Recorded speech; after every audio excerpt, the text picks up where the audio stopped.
Bluffing is a huge part of poker. In fact, it's an essential weapon in every player's arsenal. Oh my God!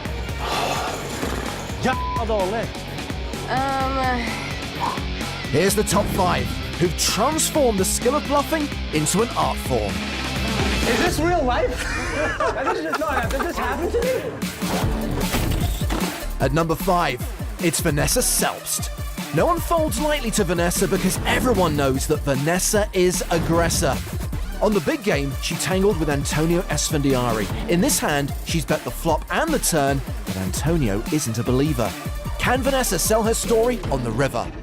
Vanessa could have been semi-bluffing a 5 on the turn just as easily as she semi-bluffed her diamonds. She's met adequate resistance from Antonio the whole way, so I'm fairly certain she knows she can't win this pot by checking. So the question is surrender or fire one last bullet. She's loading up. And Vanessa fires 59,700 on a stone bluff. There it is, the overbet. We've been here before. This bet is supposed to polarize Vanessa's hand, nuts or air, and Antonio can pretty much only beat air. This would be an absolutely sick call. Vanessa could very easily have played a huge hand the same way. 59-7. 59-7. By overbetting, she's given him really tough odds to make the call, not even getting 2-1. Is a pair of 6s going to win enough to justify those odds? Not likely. Antonio with 119,000 behind. He's probably still thinking about that check raise on the turn. If she had a big hand, would she really have given him the chance to check behind? Finally, and people discount this more than they should, Vanessa has the stupidity factor in her favor. If Antonio calls and he's wrong, he feels stupid. I think Antonio turned her straight with like a 5-7 suited. Yeah. And What is she? then I think she has a flush. I think she has it. Worst read ever. Well, that's what Prahlad the Couch Cannon thinks, but it's Antonio's read that counts here. And Antonio fold. What is going on? Antonio folds. Little bit dirty on the pump fake by Antonio, but Vanessa, wow, what a sick bluff. Nice hand. Thank you.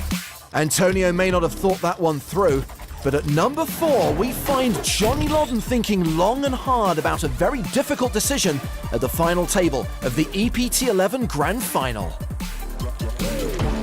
Unless he snaps off a 5, he's going to have to check. Well, we went 4-way to the flop, heads up to the turn, which is a 4. That gives him extra outs. Now he can catch a deuce for a straight. The question is, he's got to say to himself, what is this guy calling with? Did he really just have A7 suited and not 3-bet? Well, now Mateos has to bet. By betting now Johnny's got to say, okay, if I call this one, I got to call for the rest on the river. So it's not just like, we'll see what he's got. Now Johnny's got to think about, well, the bet is only 650. There's $3 million in the pot. I have 6 outs. Sure, I'm not the favorite, but it's close. You know, he's not getting the right price, but it's not that far off. If Johnny's right that he's up against the bluff, his 5s are good. Johnny calls. Great call from Johnny. He's getting slightly the worst price to draw, but he's also got the possibility of having the best hand. So the bet sizing for Mateos allowed him to play this hand. Okay, another ace on the river. That's a good card for Johnny Lodden. And it wouldn't seem like it, but it's one less ace that Mateos could have. Action's been checked to the Spaniard. This is a really exciting hand. This is going to get replayed over and over. All in. Oh my goodness. He does it. He goes for it. Wow, this is gutsy. Johnny wants to play so bad. His read is right. The question is sometimes, you can tell, Johnny's first instinct, call. I got this guy beat. He's messing with me. A lot to learn about some high-level poker here where it's like you just go with your gut and you trust your read, and both these guys have virtually nothing but are playing a massive pot here. What he may end up doing is talking himself out of his read. Oh, man, I hope Johnny makes this call. It'll be epic. One of the greatest, if he makes this call, one of the best reads we've ever seen at a final table. One of the greatest played hands we've ever seen. Instantly goes to on many lists as just one of the all-time one of the greatest calls. hands I've ever seen. If he makes the call, if he makes the fold, it still is a great hand, but it's so much more epic if Johnny makes this call. There goes the fold. And he shows the playing bluff. so good. Wish he calls, he doesn't call. Gets shown the bluff. Put in so much money in that hand with the right read, and then changed his mind. Vaya con Dios. Back in the day, before Adrian Mateos was born, a 3-bet meant business. A 4-bet was always aces, and a 5-bet didn't exist. Then along came the internet, and button clicking became a thing. At number 3, a German wunderkind with an interesting haircut takes pre-flop leveling to a new level. Contrary to what Benny might think, this isn't a mandatory 3-bet or even a mandatory call to an early position raiser. Did you really think he'd fold? Benny Spindler 3-bets. Story checks out. Now 20,000 to play. And hello, Paul Fulton is going to 4-bet with ace-6 off. Okay, so I know I would be an advocate of re-raising Benny Spindler if you have any sort of hand, but A, Benny's not the only player in the hand. B, cold 4-betting with ace-6 is not a winning play overall. And C, no. Just no. So action back on Benny with Bergstrom giving up his pair of 4s. Boy, Fulton doesn't look very comfortable, does he? Oh wait, that could just be because he's British. Now. Those are not calling chips. Benny Spindler is going to 5-bet to 90,000. I guess either King Jack is too weak to call with and Benny wants to turn it into a bluff, or we're just seeing a good old-fashioned stack swinging contest, which, by the way, doesn't necessarily equate to good poker, though it is awesome to watch.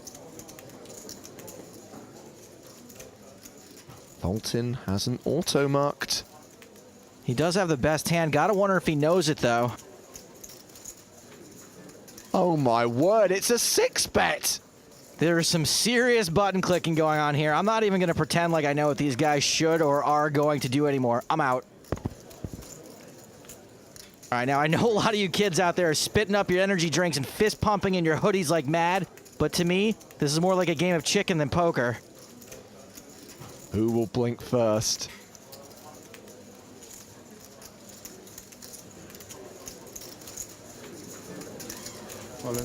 Not Benny Spindler, it's a 7-bet jam. Fulton has now invested half his chips on this hand. Gotta wonder if he's regretting it now. Oh my word, this is the sickest hand ever. Benny Spindler shows the King Jack at the end as he rakes in that pot. Benny Spindler went on to win the EPT8 London title. The year before that, Daniel Negreanu stunned the table with one of his favorite party tricks. Daniel is determined Angel Small River Bet is a value hand that Kid Poker can't beat. Although it's hard for him to rep a hand, he's bumping it up. You got aces or kings? Can I say that, or is that illegal? Heads up. I can say what he has, but not what I have. Yeah. Okay. I'm thinking aces or kings. You think right. Daniel really pulled the trigger correctly on that one. And Shlomi's now thinking, if you've read me for aces or kings, surely you can beat aces or kings. I have to fold. If I show one, do I have to show all? No. Okay. I can show one? I can show one if I want to? I don't feel like it. Never mind. I don't have a good one to show. Aces or kings was good, right? Of course.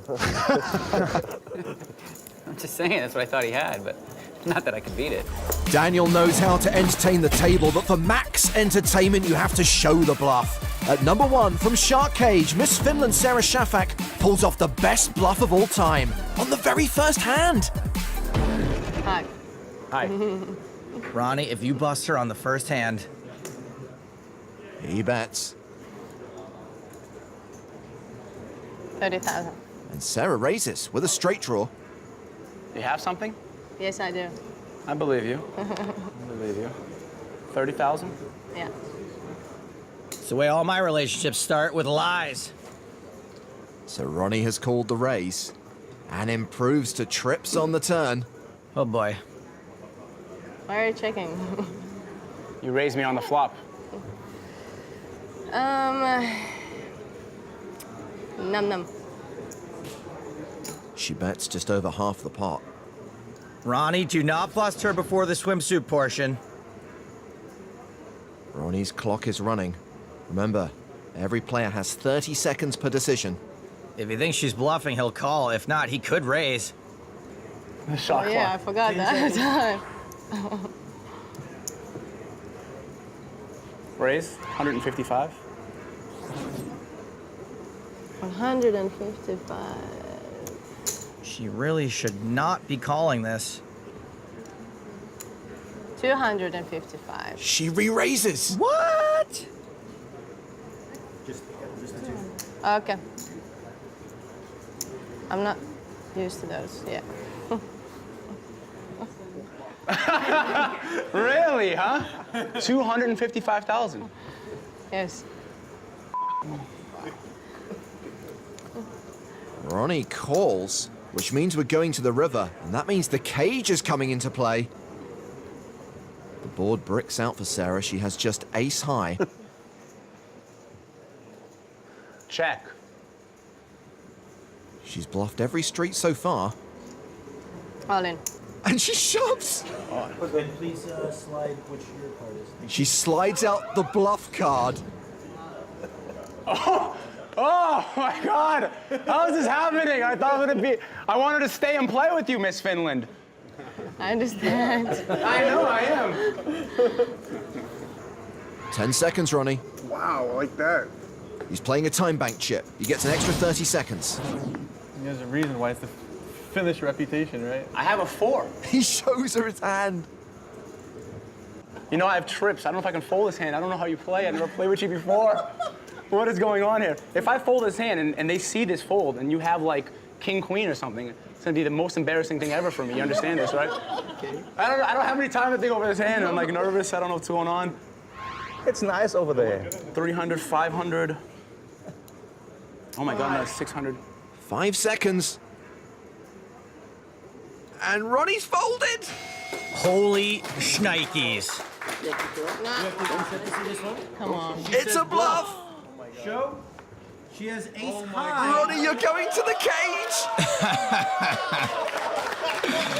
Oh.